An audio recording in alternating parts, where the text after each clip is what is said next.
For a long time, they've told you that Africa is on the rise and that progress is happening.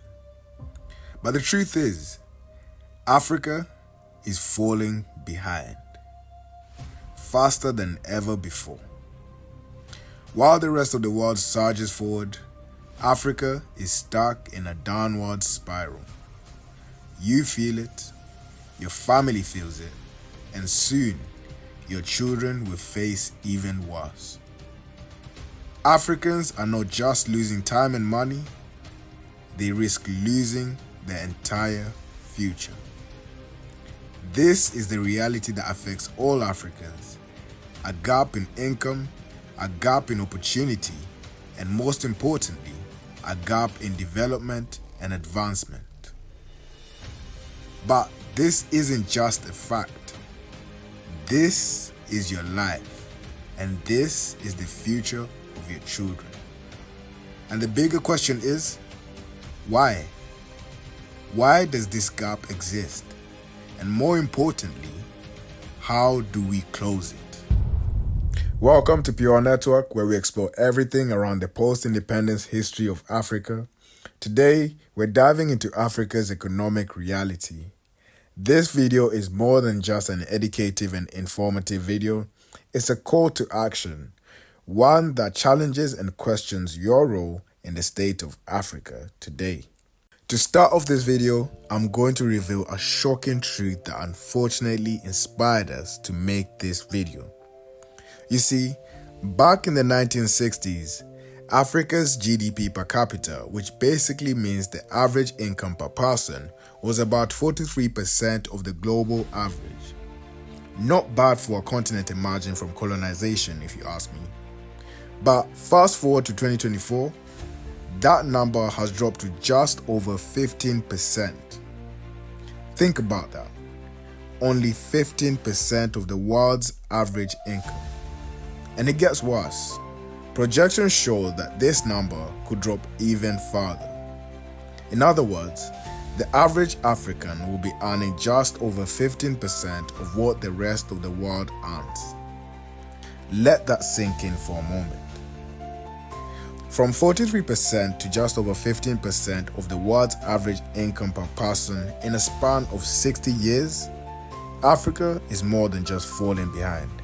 It's on a dramatic and worrying decline that signals where it could be heading in the future. So, why exactly is Africa falling behind? The answer to this lies within its ability to produce and the rate of its production.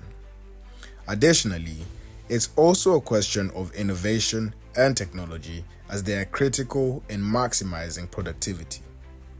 In Africa, approximately 55% of the workforce is in agriculture, yet agricultural practices is still small-scale, inefficient, and with an average yield of about 1.5 tons per hectare, compared to the global average of 4 tons per hectare. Clearly, the potential is there in agriculture, but there's a huge lack of investment and modernization. Similarly, in the manufacturing industry, countries like China and Vietnam built their wealth by manufacturing products that the world needed. While on the other hand, in Africa, manufacturing is still way underdeveloped. Why? The answer lies in infrastructure. Roads, electricity, and ports. The essential lifeblood of any industry, and Africa hasn't invested enough in them. Or more correctly, Africans have not carried through with the plans to deliver adequate infrastructure to support industry and manufacturing due to poor planning, organization, and corruption. Currently, it's estimated that Africa requires about $130 to $170 billion per year of investment in infrastructure to make up for this shortfall. To add to this, we now stand at the brink of a digital revolution. The mobile phone boom in Africa was just a start. Imagine what could be achieved with the widespread internet, strong digital infrastructure, and the ability to compete in the global tech economy.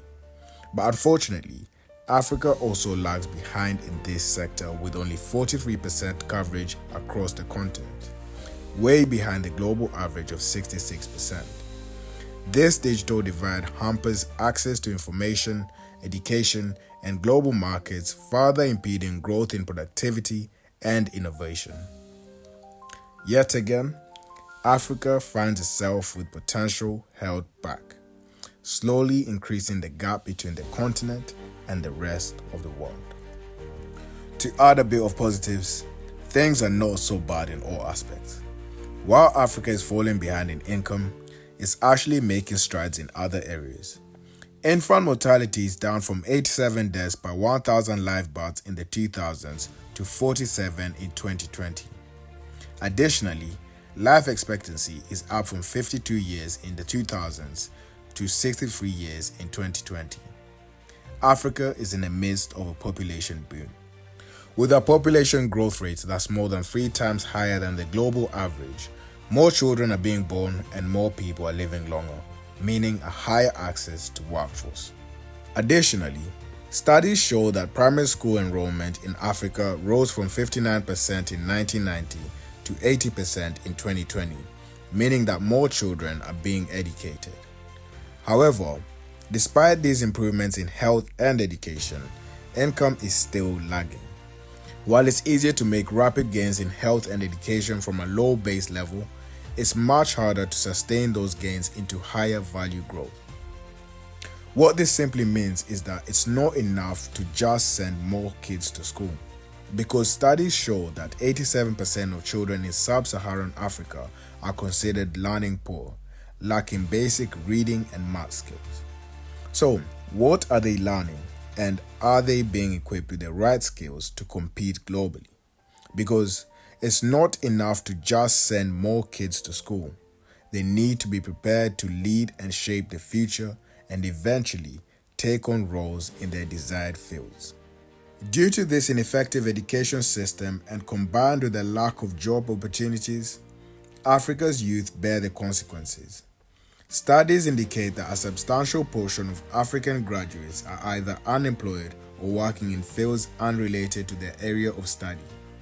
As of recent reports, the African Development Bank estimates that 1/3 of Africa's nearly 420 million youths aged 15 to 35 are unemployed.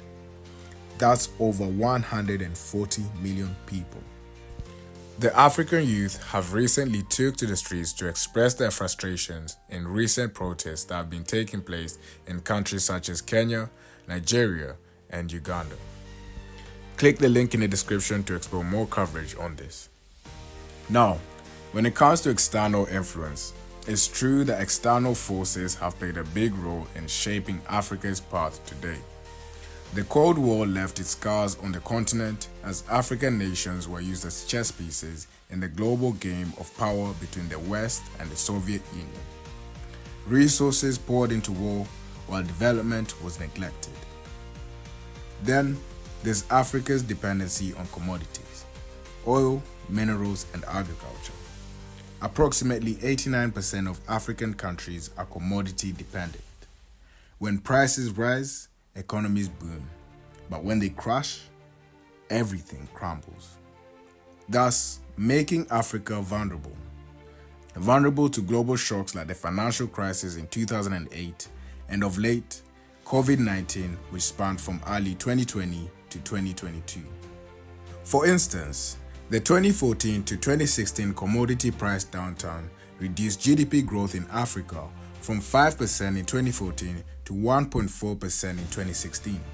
Additionally, in 2018, prior to the COVID-19 pandemic, Africa's external debt stood at $625 billion. Today, this figure is projected to reach $1.13 trillion in 2024, almost doubling in a span of 6 years.